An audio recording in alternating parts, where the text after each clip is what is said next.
Friends, welcome back to अंदर video. अगर आप बीए कर रहे हैं और मेजर या माइनर सब्जेक्ट के रूप में पॉलिटिकल साइंस को पढ़ रहे हैं तो आज की वीडियो में मैं लेकर आ गई हूँ पॉलिटिकल साइंस का पूरा एग्जामिनेशन पेपर आप लोगों के सामने। और इस पेपर को मैं पूरा सॉल्व कराने वाली हूँ। जिस यूनिवर्सिटी में एमसीक्यू बेस्ड पर पेपर हो रहा है उन बच्चों के लिए आज का ये वीडियो बहुत इंपॉर्टेंट है।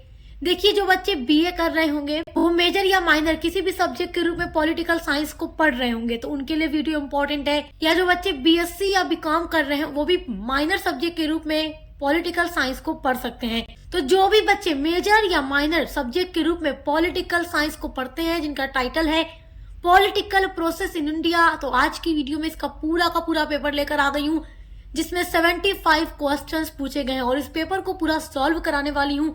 ये जो पेपर है महाराजा सुहेल देव स्टेट यूनिवर्सिटी आजमगढ़ का पेपर है और इसके अलावा अदर किसी भी यूनिवर्सिटी से आप पढ़ाई कर रहे हैं तो भी ये वीडियो आपके लिए इम्पोर्टेंट होगा, क्योंकि हर जगह का जो सिलेबस है वो सेम है, चाहे आप कहीं से भी पढ़ाई कर रहे हो।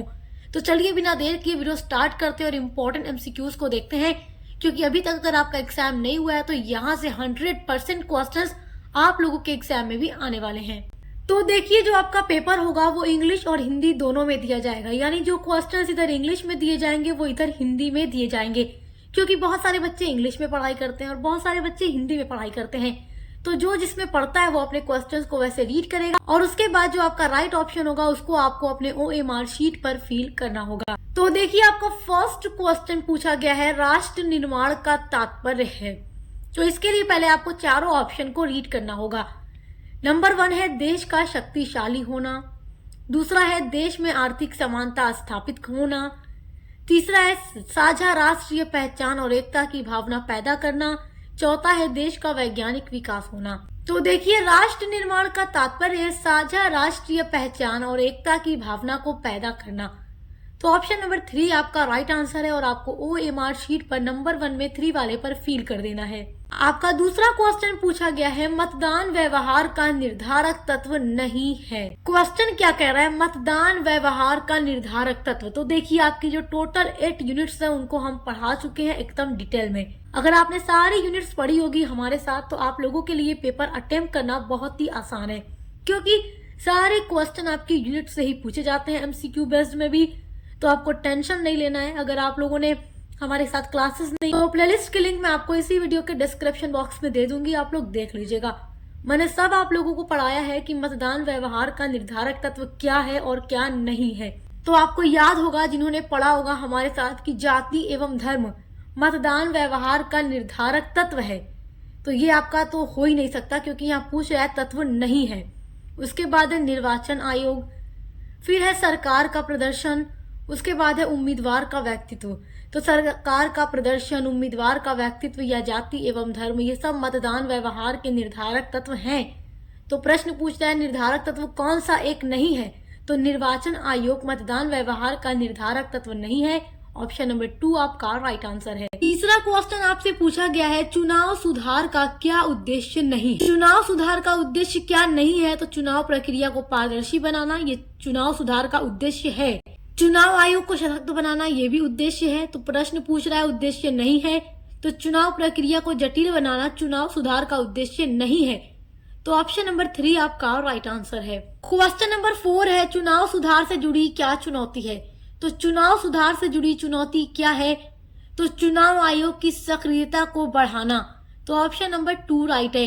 देखो, चुनाव सुधार का मतलब ये है कि वो चुनाव आयोग की जो सक्रियता है उसको बढ़ाता है, ये बात याद रखिएगा। तो ऑप्शन नंबर 2 आपका राइट आंसर है। आपका अगला वेरी इंपॉर्टेंट क्वेश्चन है राष्ट्रीय अनुसूचित जाति आयोग का गठन संविधान के किस अनुच्छेद के तहत किया गया है। तो राष्ट्रीय अनुसूचित जाति आयोग का गठन संविधान के अनुच्छेद 338 के तहत किया गया है। तो ऑप्शन नंबर 4 आपका राइट आंसर है। ये सारे क्वेश्चंस वेरी इंपॉर्टेंट है, तो बहुत ध्यान से आप लोग देखिएगा, एक एक क्वेश्चन को समझिएगा, ताकि आप लोग जब अपने एग्जाम में बैठे तो आपको याद आए कि हाँ, हमने मैम की वीडियो देखी थी और ये क्वेश्चंस मैम ने बताए थे, तो ये वाला राइट ऑप्शन है हमारा, तो आप इजीली उसको अटेम्प्ट कर लेंगे।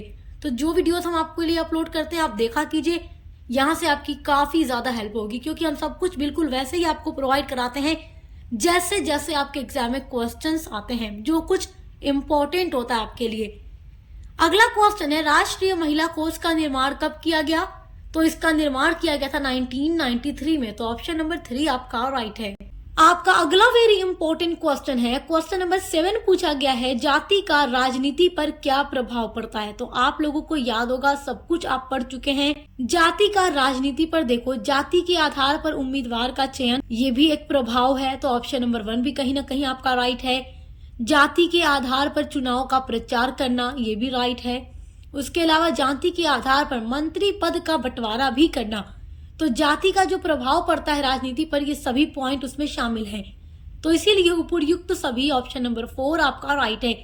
जब भी तीनों ऑप्शन राइट होगा तो उपरयुक्त सभी आपके पेपर में दिया जाएगा, तो आप उसी को टिक कर देना। अगला क्वेश्चन है, धर्म का अर्थ है।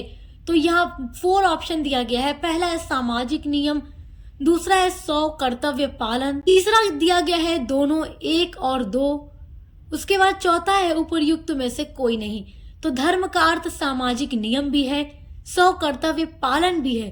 तो पहला और दूसरा दोनों ही सही है, तो इसलिए ऑप्शन नंबर 3 पे दिया गया है, यानी कि पहला दूसरा दोनों सही है। तो आपको OMR शीट पर ऑप्शन नंबर 3 को ही भरना होगा, क्योंकि देखो पहला भी जब सही है दूसरा भी सही है, तो आप दोनों को एक ही क्वेश्चन के सामने नहीं फील कर सकते। सब ऑप्शन आपको दिया जा रहा है पेपर में, तो 3 वाला आपको फील कर देना, ऑप्शन नंबर 3 आपको फील कर देना है। आपका अगला इंपॉर्टेंट क्वेश्चन है, मिशन शक्ति का संबंध किससे है। तो देखो मिशन शक्ति का जो संबंध है वो महिलाओं से है। तो ऑप्शन नंबर 3 आपका राइट आंसर है। अगला क्वेश्चन है, जाति तथा वर्ग के संबंध में क्या सही है। तो यहाँ पर जो 4 ऑप्शन दिया गया है उनमें से देखो दूसरा वाला जो है आपका राइट है। दिया गया है जाति जो है सामाजिक है तथा वर्ग जो है आर्थिक अवधारणा है, क्योंकि देखो जो जाति है ना, ये एक बंद वर्ग बोला जाता है, यानी कि पैदा होते ही जो जिस जाति में पैदा हो गया वो उसकी जाति हो जाती है, और जाति सामाजिक है। जबकि जो वर्ग है वो आर्थिक स्थिति पर निर्भर करता है, यानी जैसी स्थिति होगी आर्थिक वो उस वर्ग में होगा। उच्च वर्ग होता है ना, मतलब पूंजीपति वर्ग होते हैं जो पैसे वाले लोग होते हैं, उसके अलावा गरीब होते हैं, मध्यम वर्ग होते हैं, तो ये सारी चीजें। तो वर्ग जो है आर्थिक है और जाति जो है सामाजिक है। तो ऑप्शन नंबर 2 आपका राइट आंसर है। अगला क्वेश्चन पूछा गया है, सकारात्मक कार्यवाही के संबंध में विचार कीजिए और सही विकल्प का चयन कीजिए। यहाँ देखिए 2 ऑप्शन दिया गया है। अब आपसे कह रहा है कि सकारात्मक कार्यवाही के संबंध में आप विचार करिए, सोचिए, और इन दोनों में से जो सही है उसको चूज कर लीजिए और अपने OMR शीट पर फिल कर दीजिए। ऑप्शन नंबर ए दिया गया है, यह समाज के विकास में पिछड़ गए लोगों को मुख्य धारा में लाने का प्रयास करता है। और बी वाला दिया गया है, ये विशेषाधिकार का विलोम है। अब यहाँ पर कोड दिया जा रहा है, यानी कूट। केवल ए सही है, केवल बी सही है, ए और बी दोनों सही है, और न ए सही है न बी सही है।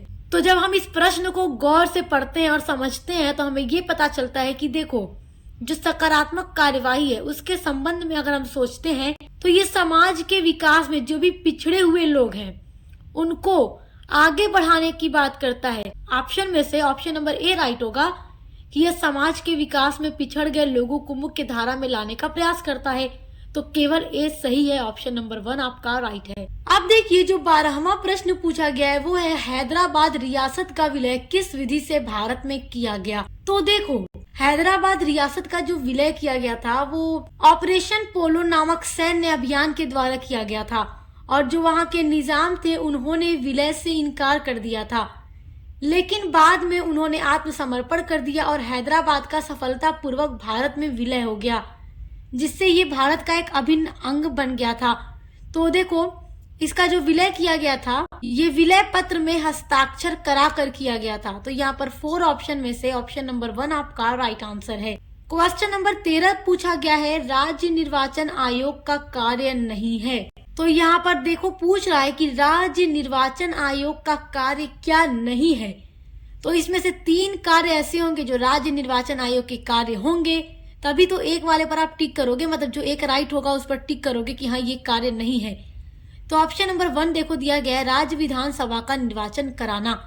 तो ये राज्य निर्वाचन आयोग का कार्य नहीं है, क्योंकि राज्य निर्वाचन आयोग जो है राज्य विधानसभा का निर्वाचन नहीं कराता, इसका निर्वाचन भारत निर्वाचन आयोग के द्वारा कराया जाता है। बाकी उसके अलावा पंचायती राज संस्थाओं का चुनाव कराना या नगर निगम का चुनाव कराना, नगर पालिकाओं के निर्वाचन क्षेत्रों में निर्वाचन नामावली तैयार कराना, ये सब इसका कार्य है। तो ऑप्शन नंबर 1 ये आपका राइट आंसर है। 14वां क्वेश्चन है राज्य वित्त आयोग का कार्य क्या है। तो राज्य वित्त आयोग का कार्य है राज्य और स्थानीय निकायों के बीच कर का निर्धारण करना और उसके बाद उसका डिस्ट्रीब्यूशन राज्य और स्थानीय निकायों के बीच करना। तो ऑप्शन नंबर 2 आपका राइट आंसर है। अगला प्रश्न बहुत इंपॉर्टेंट है, महिला कल्याण से संबंधित योजना नहीं है। तो इन 4 ऑप्शन में से एक योजना आपकी महिला कल्याण से संबंधित नहीं है, बाकी 3 योजनाएं संबंधित हैं। तो स्टैंड अप योजना, मिशन शक्ति, नई रोशनी, ये सारी योजनाएं जो हैं महिला के कल्याण से संबंधित हैं। उसके अलावा जो मनरेगा योजना है ये महिला कल्याण से संबंधित नहीं है। तो ऑप्शन नंबर 4 आपका राइट आंसर है। अगला क्वेश्चन आपका है निम्नलिखित में से कौन सी संस्था संवैधानिक नहीं है। तो राष्ट्रीय महिला आयोग आपकी जो है संस्था संवैधानिक नहीं है, बाकी ये तीनों संस्थाएं जो दी गई हैं ये संवैधानिक संस्था है। तो राष्ट्रीय महिला आयोग संवैधानिक संस्था नहीं है, ऑप्शन नंबर 1 आपका राइट आंसर है। अगला क्वेश्चन है निम्नलिखित में कौन सा क्षेत्रवाद का कारण नहीं है। तो क्षेत्रवाद का कारण क्षेत्र के विकास हेतु प्रयास करना, ये क्षेत्रवाद का कारण नहीं है। तो ऑप्शन नंबर 2 आपका राइट आंसर है। अगला है सांप्रदायिकता का लक्षण नहीं है। तो सांप्रदायिकता का लक्षण कौन सा नहीं है। तो स्वधर्म के प्रति प्रेम, ये सांप्रदायिकता का लक्षण नहीं है। देखो सांप्रदायिकता का मतलब क्या है कि अपने धर्म को सबसे श्रेष्ठ समझना और दूसरे के धर्म जाति को श्रेष्ठ न समझना, ये सांप्रदायिकता होती है। तो यहाँ पर जो स्वधर्म के प्रति प्रेम है और इसमें आपको अगर दूसरों के धर्म से नफरत नहीं है तो भी सांप्रदायिकता नहीं हो सकती। तो यहाँ पे लक्षण एक है, चारों में से एक जो है सांप्रदायिकता का लक्षण नहीं है, तो वो है स्वधर्म के प्रति प्रेम। ऑप्शन नंबर 4 आपका राइट आंसर है। आपका अगला इंपॉर्टेंट क्वेश्चन देखो है नागालैंड राज्य का गठन किस वर्ष किया गया। तो नागालैंड राज्य का जो गठन किया गया था वो 1963 में किया गया था। तो ऑप्शन नंबर 2 आपका राइट आंसर है। अगला क्वेश्चन है सिक्किम का भारत में विलय किस संविधान संशोधन द्वारा किया गया। तो 36वां जो संशोधन किया गया था हमारे भारत के संविधान का 1975 में, उसमें सिक्किम को भारत में विलय किया गया। तो ऑप्शन नंबर 2 आपका राइट आंसर है, 36वां संविधान संशोधन। अगला क्वेश्चन है फजल अली आयोग की सिफारिशों का संबंध किससे था। तो देखिए फजल अली आयोग की सिफारिशों का जो संबंध था, जो सिफारिशें थी इनकी, वो राज्यों के पुनर्गठन से संबंधित थी, यानी राज्यों के पुनर्गठन से संबंधित इनकी सिफारिशें थी। ऑप्शन नंबर 1 आपका राइट आंसर है। अगला क्वेश्चन देखिए, ये बहुत इंपॉर्टेंट क्वेश्चन है, मतदाता फोटो पहचान पत्र सर्वप्रथम कब जारी किया गया।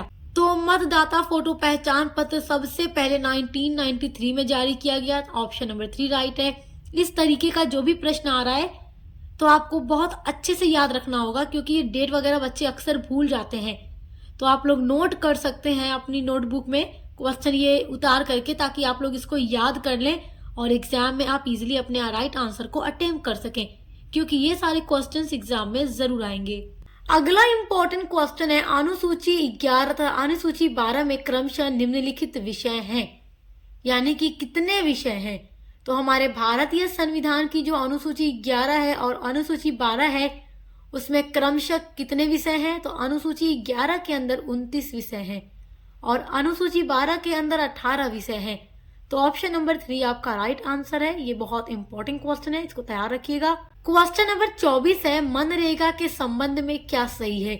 यानी यहाँ 4 ऑप्शन जो दिया गया है, इनमें से एक ऑप्शन जो है वो मनरेगा के बारे में एकदम सही बात है।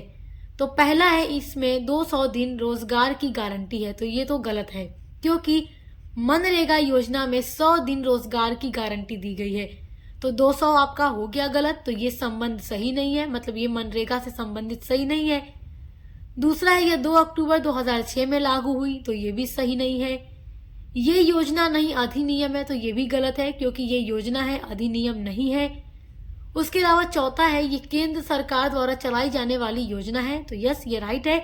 मनरेगा के संबंध में ऑप्शन नंबर 4 आपका सही है, ये केंद्र सरकार के द्वारा चलाई गई एक योजना है, तो ऑप्शन नंबर 4 राइट है। अगला इंपॉर्टेंट क्वेश्चन है ग्राम सभा के संबंध में क्या सही है। तो ऑप्शन नंबर 1 है, इसमें ग्राम के सभी मतदाता शामिल हैं, तो ये सही है। ये ग्राम की विधायिका है, तो ग्राम सभा ग्राम की यानी गांव की विधायिका होती है, तो ये भी ग्राम सभा के संबंध में सही बात है। तीसरा है ग्राम सभा की साल भर में कम से कम 2 बैठकें आयोजित की जानी चाहिए, तो ये भी एकदम सही है क्योंकि ग्राम सभा की 2 बैठक 1 साल के अंदर कम से कम होनी चाहिए, तो ये भी सही है। पहला, दूसरा, तीसरा तीनों सही है, तो उपयुक्त सभी ऑप्शन नंबर 4 आपका राइट आंसर है। अगला है भ्रष्टाचार के उदाहरण है, तो देखो रिश्वत लेना भी भ्रष्टाचार का उदाहरण है, अपने अधिकारियों का अधिकतम उपयोग करना ये भी भ्रष्टाचार का एक उदाहरण है। ऑप्शन नंबर 3 है भाई भतीजावाद, तो ये भी भ्रष्टाचार का उदाहरण है, क्योंकि देखो भाई भतीजावाद का मतलब है कि कोई अधिकारी है, किसी का रिश्तेदार लगता है, किसी का भाई लगता है, किसी का भतीजा लगता है, तो वो अधिकारी है तो वो अपने रिलेशन वालों को किसी भी पोस्ट पर नौकरी दिला दे, भले ही वो व्यक्ति उस नौकरी के योग्य हो या न हो। मतलब यहाँ पर उसकी योग्यता को नजरअंदाज किया जाता है, बस यहाँ पर भाई भतीजावाद अवधारणा लागू हो जाती है, यानी कि अधिकारी ने अपने रिश्तेदारों को नौकरी दिला दी, भले वो व्यक्ति उस नौकरी के योग्य नहीं था, तो ये भी भ्रष्टाचार का ही एक उदाहरण है। तो ऑप्शन नंबर 4 आपका राइट होगा, क्योंकि ये तीनों ही आपका सही है, तो ऑप्शन नंबर 4 को आपको अटेम्प्ट कर देना है, भर देना है अपने OMR शीट पर। क्वेश्चन नंबर 27 है, कितने वर्ष की सजा प्राप्त होने पर संसद तथा विधान मंडल के सदस्यों की सदस्यता समाप्त हो जाती है? 2 वर्ष या इससे अधिक, 1 वर्ष या इससे अधिक, 3 वर्ष या इससे अधिक, 5 वर्ष या इससे अधिक। तो देखिए कोई व्यक्ति है जो संसद या फिर विधान मंडल का सदस्य है और यदि उसको सजा दे दी गई 2 साल की या उससे अधिक वर्ष की, तो उसकी जो सदस्यता होती है, संसद का वो सदस्य है या विधानमंडल का वो सदस्य है, तो उसकी सदस्यता समाप्त हो जाती है। तो ऑप्शन नंबर 1 आपका राइट आंसर है। अगला बहुत इंपॉर्टेंट क्वेश्चन है, देखिए दल बदल निवारण के संबंध में सबसे पहले कानून कब बनाया गया था? तो इसके लिए कानून सबसे पहले 1985 में बनाया गया। ऑप्शन नंबर 4 राइट है। ये क्वेश्चन आपका बहुत ही इंपॉर्टेंट है। क्वेश्चन नंबर 29 पूछा गया है, दिनेश गोस्वामी समिति ने सिफारिश की थी, तो इसने सिफारिश की थी लोकसभा चुनाव के लिए सरकारी निधियन की, यानी कि funding of Lok Sabha election fund की सिफारिश की थी। तो ऑप्शन नंबर 3 आपका राइट है। अगला क्वेश्चन है, बहुत इंपॉर्टेंट क्वेश्चन है, राष्ट्रीय मतदाता दिवस कब मनाया जाता है? तो राष्ट्रीय मतदाता दिवस प्रतिवर्ष 25 जनवरी को मनाया जाता है। ऑप्शन नंबर 2 आपका राइट आंसर है। आपका अगला वेरी इंपॉर्टेंट क्वेश्चन है, के संथानम समिति का गठन कब किया गया था? तो इस समिति का गठन 1962 में यानी 1962 में किया गया। ऑप्शन नंबर 2 राइट है। तो देखिए ये सारे क्वेश्चंस बहुत इंपॉर्टेंट है आपके एग्जाम के लिए, तो बहुत ध्यान से देखते रहिएगा। पूरा वीडियो आप देखकर एग्जाम में जाएंगे तो समझिए 100% क्वेश्चन आपके यहीं से आने वाले हैं। अगला आपका क्वेश्चन है, लोकपाल में अध्यक्ष के अलावा अन्य कितने सदस्य होते हैं? तो लोकपाल में देखो अध्यक्ष को छोड़ करके 8 सदस्य और होते हैं। ऑप्शन नंबर 1 राइट है आपका। अगला क्वेश्चन पूछा गया है, भ्रष्टाचार निरोधक अधिनियम कब बनाया गया था? तो देखिए भ्रष्टाचार निरोधक अधिनियम जो बनाया गया था वो 1988 में बनाया गया था और उसका संशोधन 2018 में भी किया गया था। इस अधिनियम को बनाया गया था 1988 में। ऑप्शन नंबर 2 राइट है। अगला है, आर्थिक रूप से कमजोर समूह को किस संविधान संशोधन के तहत आरक्षण प्रदान किया गया है? तो देखिए जो भी समूह आर्थिक रूप से कमजोर है तो उनको हमारे भारतीय संविधान के 103वां संशोधन जो किया गया उसके तहत आरक्षण प्रदान किया गया। तो ऑप्शन नंबर 3 आपका राइट है यहाँ पर। आपका अगला इंपॉर्टेंट क्वेश्चन है, भारतीय संविधान की 8वीं अनुसूची में कितनी भाषाओं को स्थान दिया गया है? तो आप अच्छे से जानते हैं 22 भाषाओं का उल्लेख है हमारे भारतीय संविधान की 8वीं अनुसूची में। तो ऑप्शन नंबर 3 आपका राइट है, 22। अगला है, भारतीय संघ को अर्धसंघीय किसने कहा? तो केसी वेहर ने कहा। ऑप्शन नंबर 1 राइट है। क्योंकि देखो जो हमारा भारत का संविधान है यानी जो हमारा भारतीय संविधान है इसमें एकात्मक और संघीय दोनों की विशेषताएं शामिल हैं। तो ऑप्शन नंबर 1 आपका राइट है, क्योंकि इन्होंने ही केसी वेहर ने ही भारतीय संघ को अर्धसंघीय भी कहा था। ऑप्शन नंबर 1 राइट है। आपका अगला वेरी इंपॉर्टेंट क्वेश्चन है, भारत में दलीय व्यवस्था के संबंध में क्या सही है? तो ऑप्शन नंबर 1 है, भारत में बहुदलीय व्यवस्था है। ये तो आप बहुत अच्छे से जानते हैं क्योंकि हमारा भारत एक लोकतांत्रिक देश है और यहाँ पर बहुत सारे राजनीतिक दल हैं जो इलेक्शन लड़ते हैं सत्ता प्राप्त करने के लिए, ये बात आप जानते हैं। तो भारत में दलीय व्यवस्था के संबंध में पहली बात भी सही हो गई कि भारत बहुदलीय व्यवस्था है उसके अलावा भारत में कोई निश्चित दलीय व्यवस्था नहीं है, तो ये भी सही बात है। तो ऑप्शन नंबर 3 पर दिया गया है दोनों 1 और 2, यानी पहला कथन और दूसरा कथन दोनों ही सत्य है। तो तीसरे वाले पर आप सही लगा देंगे, यानी OMR शीट पर ऑप्शन नंबर 3 वाला आप फील कर देंगे।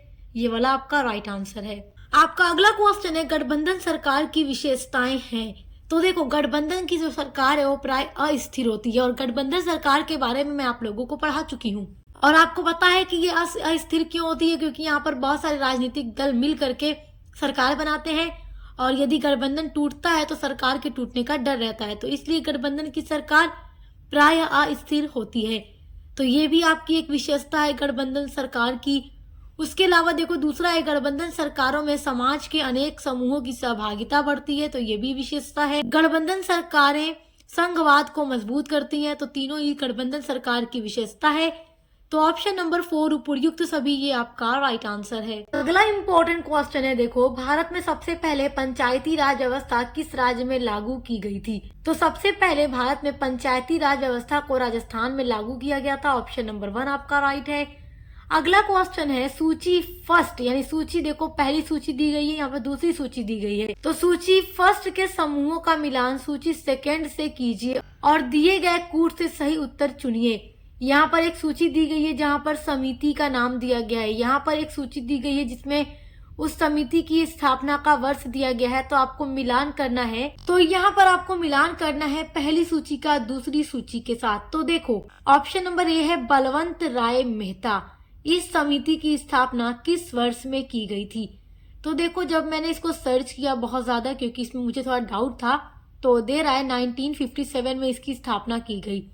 और यहाँ पेपर में 1957 नहीं दिया गया है, 1956 दिया गया है। तो देखो, 57 के ही नजदीक है 56, यानी कि 56। तो आप इसको मान लो कि ए वाले का मिलान आप बी में करोगे। तो अब यहाँ पर आपको इस कूट में मैच करना है। तो देखो, ए वाले का बी, ठीक है। अब दूसरी समिति दी गई है अशोक मेहता, इसकी स्थापना किस वर्ष में की गई? तो ऑप्शन नंबर बी का आप मिलान करोगे जब, तो 1977 में अशोक मेहता समिति को बनाया गया। तो बी का हो गया सी वाला। तो यहाँ पर बी वाले का देखो सी, यानी हम दूसरे वाले को देख रहे हैं क्योंकि यही वाला सही है। सी देखो, GVK राव समिति की स्थापना 1985 में हुई। तो सी वाले का मिलान हम करेंगे ए वाले में। तो सी का ए यहाँ पर देखो दूसरे में। और LM सिंघवी, इस समिति की स्थापना हुई 1986 में। तो डी का डी। तो ऑप्शन नंबर 2 जब हम देखते हैं तो हमें सब सही दिखता है, तो यही हमारा राइट आंसर है। एग्जाम में जब आपको ऐसे क्वेश्चंस दिए जाएंगे तो पहले आप पूरा मिलान कर लेना इस तरीके से, ठीक है। उसके बाद मिला लेना अपने कूट में कौन सा सही है, फिर उसको OMR शीट में फिल कर देना। आपका अगला क्वेश्चन है, जिसे राजनीति में जातिवाद कहा जाता है वह जातियों के राजनीतिकरण से अधिक और कुछ नहीं है, ये कथन किसका है? ये प्रश्न बहुत ही इम्पोर्टेंट है। इस तरीके से आपको कथन दिया जाएगा और आपसे पूछेगा मतलब ये कथन क्या, ये परिभाषा किसने दी? तो ये परिभाषा दी थी रजनी कोठारी ने। ऑप्शन नंबर 2 आपका राइट आंसर है। देखिए, अगला क्वेश्चन है पंथ निरपेक्षता से क्या तात्पर्य है? पंथ निरपेक्षता, देखो, जो सरकार होती है उसके सामने सभी धर्म के लोग बराबर हैं, और इसका मतलब होता है कि राजनीति में धर्म को अलग रखना, पृथक रखना। तो ऑप्शन नंबर 1 राजनीति से धर्म की पृथकता, यानी राजनीति जब की जाए तो धर्म को अलग रखकर की जाए, तो वही होता है पंथ निरपेक्षता। तो ऑप्शन नंबर 1 आपका राइट आंसर है। आपका अगला वेरी इंपॉर्टेंट क्वेश्चन है मंडल आयोग का संबंध है। ये प्रश्न भी इम्पोर्टेंट है जो यहाँ पूछा गया है। इस पेपर में जितने भी प्रश्न आए सब बहुत इम्पोर्टेंट हैं। तो देखिए, मंडल आयोग का संबंध है पिछड़ी जातियों से, यानी जो OBC होते हैं उनसे, और उनके विकास से। पिछड़ी जातियों के विकास के लिए, उनको आगे बढ़ाने के लिए मंडल आयोग संबंधित है। ये मंडल आयोग जो है तो ये पिछड़ी जातियों से संबंधित है। तो ऑप्शन नंबर 1 आपका राइट है। अगला क्वेश्चन है मंडल आयोग का गठन कब किया गया था? तो 21 वर्ष में मंडल आयोग का गठन किया गया। तो इसका गठन किया गया था 1979 में। ऑप्शन नंबर 4 आपका राइट आंसर है। अगला प्रश्न देखिए, ये बहुत इंपॉर्टेंट है। प्रत्यक्ष निर्वाचन का अभिप्राय है। प्रत्यक्ष निर्वाचन का मतलब डायरेक्ट जो इलेक्शन हो रहा है, इसका मतलब क्या है? तो अब यहाँ पर कुछ बच्चे कंफ्यूज हो जाएंगे कि यहाँ प्रत्यक्ष लोकतंत्र की बात हो रही है क्या? तो नहीं, यहाँ पे प्रत्यक्ष निर्वाचन की बात हो रही है। जो इलेक्शन होता है, वोट जो होता है, तो देखिए, जब भी इलेक्शन होता है, हम वोट जो देते हैं, तो जब प्रतिनिधि स्वयं जनता द्वारा निर्वाचित किया जाए, हम वोट देकर अपने प्रतिनिधि को चुनते हैं, तो जब जनता के द्वारा वोट देकर प्रतिनिधि का निर्वाचित किया जाए तो ये प्रत्यक्ष निर्वाचन है। तो ऑप्शन नंबर 2 आपका राइट आंसर है। अगला क्वेश्चन है, निम्नलिखित में से किस देश ने एक ही प्रयास में सार्वभौमिक मताधिकार को अपनाया? तो ब्रिटेन, चीन, संयुक्त राज्य अमेरिका या भारत। तो इन चारों देशों में से भारत ने ही एक ही प्रयास में सार्वभौमिक मताधिकार को अपना लिया था, क्योंकि देखो हम 1947 में आजाद हुए और जब हमारे देश का संविधान लागू हुआ 1950 में, तभी भारत ने सार्वभौमिक मताधिकार को अपना लिया। तो ऑप्शन नंबर 4 आपका राइट आंसर है। आपका अगला वेरी इंपॉर्टेंट क्वेश्चन है, केंद्र में राष्ट्रपति शासन लगाया जाता है। वैसे तो यहाँ पर बहुत सारे बच्चे कंफ्यूज होंगे, क्योंकि यहाँ पर पूछ रहा है कि केंद्र में राष्ट्रपति शासन लगाया जाता है, तो केंद्र में कब लगाया जाता है। और जब आप लोगों ने अपनी यूनिट्स को पढ़ा तो आपने यही जाना कि राष्ट्रपति शासन तो तब लगाया जाता है जब किसी भी राज्य का संवैधानिक तंत्र विफल हो जाता है, उस समय उस राज्य में राष्ट्रपति शासन लगा दिया जाता है। और यहाँ पर प्रश्न पूछ रहा है, केंद्र में राष्ट्रपति शासन कब लगाया जाता है? तो देखो, केंद्र में तो वैसे राष्ट्रपति शासन नहीं लगाया जाता, लेकिन हाँ, अगर लगाना भी है तो लोकसभा चुनाव के दौरान लगाया जा सकता है। तो अगर हम प्रश्न के हिसाब से चारों ऑप्शन में से चूज करें तो पहला वाला ही सही है। और यदि आपसे प्रश्न ऐसे पूछ दे, ये केंद्र में न देकर पूछ दे राष्ट्रपति शासन लगाया जाता है, और यहाँ पर एक ऑप्शन में, चारों ऑप्शन में से एक ऑप्शन ये दे दे कि जब किसी राज्य का संवैधानिक तंत्र विफल हो जाता है, तो आपको उसी पर टिक करना होगा, क्योंकि राष्ट्रपति शासन उसी टाइम लगाया जाता है जब किसी भी राज्य का संवैधानिक तंत्र फेल यानी विफल हो जाता है। वैसे यहाँ केंद्र में पूछ रहा है तो क्वेश्चन के अकॉर्डिंग तो ऑप्शन नंबर 1 ही राइट होगा हमारा। अगला प्रश्न है, भारतीय संविधान के किस अनुच्छेद के तहत राज्यों में राष्ट्रपति शासन लगाया जाता है? तो अनुच्छेद 356 में इसका प्रावधान दिया गया है, यानी कि अनुच्छेद 356 के अनुसार राष्ट्रपति शासन को लगाया जा सकता है। तो ऑप्शन नंबर 1 राइट है। अनुच्छेद का नाम याद रखना, मतलब नंबर याद रखना, अनुच्छेद 356, बहुत इंपॉर्टेंट क्वेश्चन है ये आपका। आपका अगला इंपॉर्टेंट क्वेश्चन है, भारतीय संविधान के किस भाग का संबंध संघ राज्य के विधायी तथा प्रशासनिक संबंध से है? तो भारतीय संविधान के भाग 11 का जो संबंध है वो संघ राज्य के विधायी तथा प्रशासनिक संबंध से है। तो यहाँ पर ऑप्शन नंबर 2 आपका राइट होगा, भाग 11। अगला क्वेश्चन है, निम्नलिखित में कौन सा स्थानीय स्वशासन का एक कार्य नहीं है? तो प्रश्न क्या कह रहा है, स्थानीय स्वशासन, जो स्थानीय स्वशासन होती है उसका कार्य कौन सा नहीं है? इन चारों में से कोई एक। तो देखो, कोई भी स्थानीय सरकार होती है, स्थानीय स्वशासन होता है, तो उसका काम होता है अपने स्थान की स्वास्थ्य और स्वच्छता का ख्याल रखना, तो ये भी उसका एक कार्य है। ग्रामीण आवास, ये भी उसका कार्य है। उसके अलावा कानून और व्यवस्था का रख रखाव करना स्थानीय स्वशासन का काम नहीं है। उसके अलावा पेयजल प्रदान करना, यानी कोई भी स्थानीय स्वशासन है, स्थानीय सरकार है, तो उसका काम है कि अपने आसपास के लोगों को, अपने इलाके के लोगों को अच्छा जल प्रदान करे, ताकि वहां के लोगों को पानी की भी दिक्कत ना हो। तो स्वास्थ्य और स्वच्छता, ग्रामीण आवास, पेयजल प्रदान करना, ये सब स्थानीय सरकार या स्थानीय स्वशासन का कार्य है। तो कार्य कौन सा नहीं है प्रश्न में पूछ रहा है। तो कानून और व्यवस्था का रख रखाव करना, ये स्थानीय सरकार का काम नहीं है। ऑप्शन नंबर 3 आपका राइट है।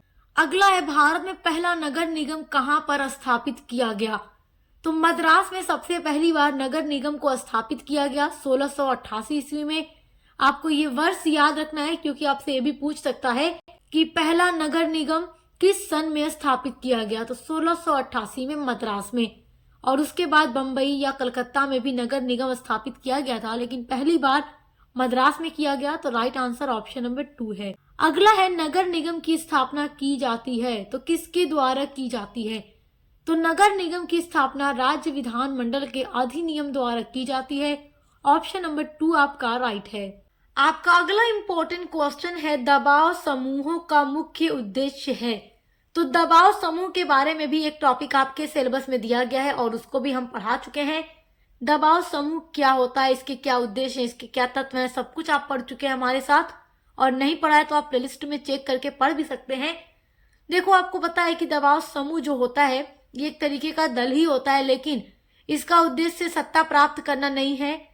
तो ऑप्शन नंबर 1 पर दिया गया है राजनीतिक सत्ता प्राप्त करना। तो दबाव समूह का मकसद कभी भी सत्ता को प्राप्त करना नहीं होता, तो ये उसका उद्देश्य नहीं है। भौतिक विकास के लिए कार्य करना भी इसका उद्देश्य नहीं है। अपने सदस्यों के हितों को विकसित करना, यही दबाव समूह का मुख्य उद्देश्य है। तो ऑप्शन नंबर 3 आपका राइट आंसर है। अगला क्वेश्चन है, किसी राजनीतिक दल का मुख्य उद्देश्य क्या होता है। अब यहाँ पर राजनीतिक दल की बात आ गई, तो देखो कोई भी राजनीतिक दल होता है उसका मुख्य उद्देश्य है चुनाव लड़कर सत्ता को प्राप्त करना। तो यहाँ पर एक ऑप्शन दिया गया है चुनाव लड़ना, दूसरा है जनमत तैयार करना, तीसरा है सत्ता प्राप्त करना, चौथा है सदस्यों का नामांकन करना। तो यहाँ कंफ्यूज मत होइएगा और आप चुनाव लड़ना पर टिक करके मत आ जाइएगा। देखो राजनीतिक दल का मुख्य उद्देश्य चुनाव लड़ना नहीं, सत्ता को प्राप्त करना है। तो देखिए किसी भी राजनीतिक दल का मुख्य उद्देश्य होता है चुनाव लड़कर सत्ता प्राप्त करना, तो मुख्य उद्देश्य तो सत्ता प्राप्त करना ही हो गया। तो ऑप्शन नंबर 3 आपका राइट है। आपका अगला क्वेश्चन है, राजनीतिक दल लोगों का एक समूह है जो ऐसे सिद्धांत पर सहमत हो जिसके द्वारा राष्ट्रीय हित की पूर्ति की जा सके। ये परिभाषा किसने दी? ये परिभाषा दी थी एडमंड बर्क ने। ऑप्शन नंबर 2 आपका राइट आंसर है। अगला क्वेश्चन है, निम्नलिखित में से कौन सा भारत में दबाव समूह का एक उदाहरण है। तो देखो न्यायपालिका हो गई, या भारतीय जनता पार्टी हो गई, या भारतीय जीवन बीमा निगम हो गया, ये दबाव समूह का उदाहरण नहीं है। भारतीय मजदूर संघ जो भारत में दबाव समूह का एक उदाहरण है। ऑप्शन नंबर 4 आपका राइट है। अगला क्वेश्चन है, भारत में दल बदल संबंधी मामलों पर अंतिम निर्णय लेने का अधिकार किसको है।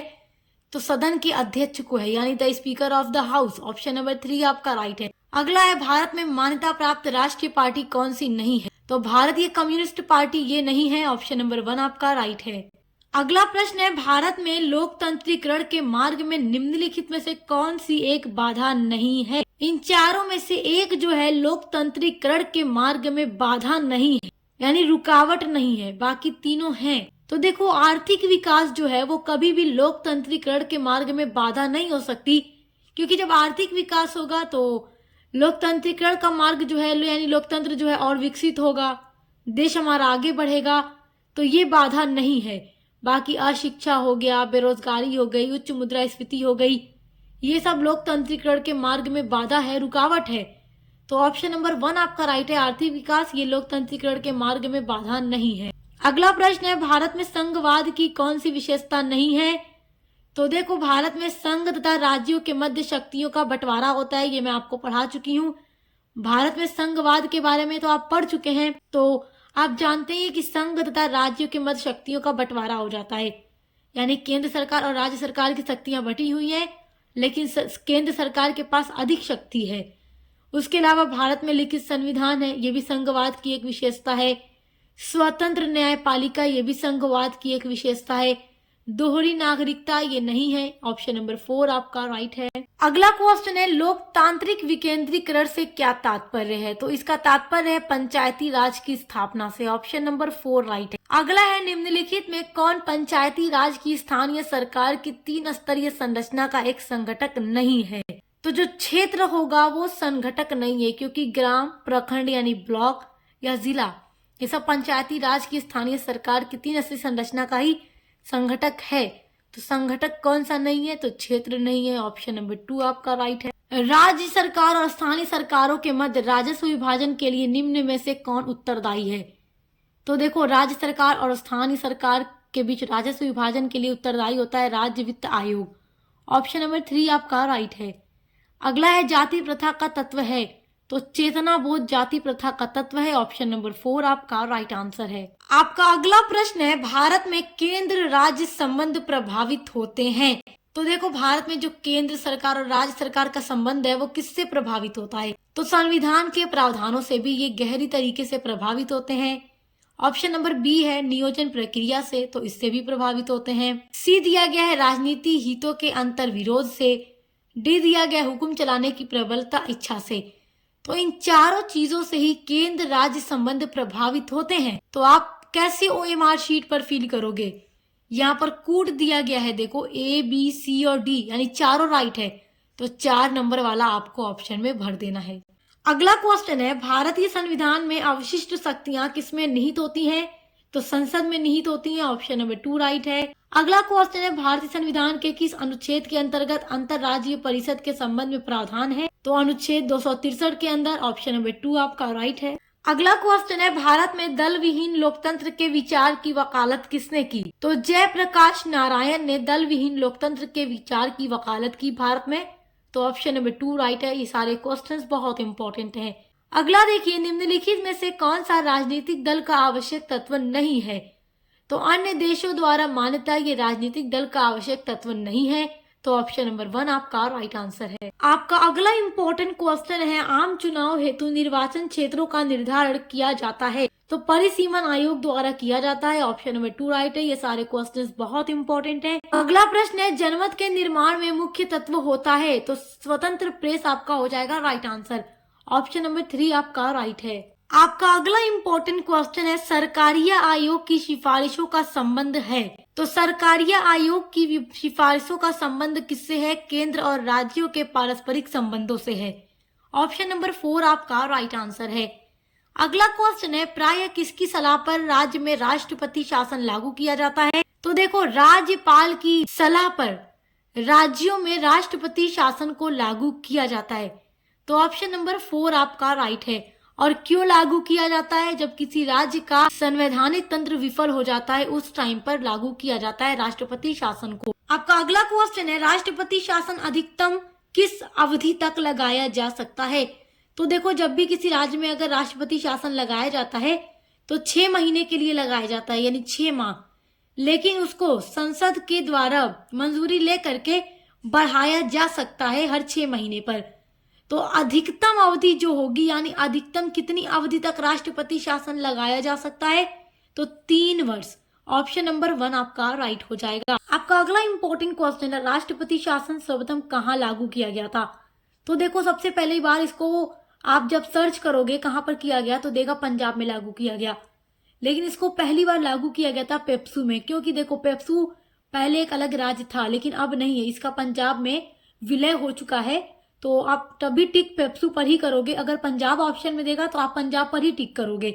वहां पर कई बार राष्ट्रपति शासन को लागू किया गया था और सबसे पहली बार भी वहीं पर किया गया। ऑप्शन नंबर 3 आपका राइट। तो माय डियर स्टूडेंट्स, आज की वीडियो में ये जो 75 क्वेश्चंस आप लोगों ने देखे हैं इनको बहुत अच्छे से तैयार कर लीजिएगा, क्योंकि यहाँ से 100% क्वेश्चंस आप लोगों के एग्जाम में भी आने वाले हैं हर यूनिवर्सिटी में। तो अच्छे से पढ़ाई करते रहिए। Best of luck. अब मिलते हैं अगली वीडियो के साथ।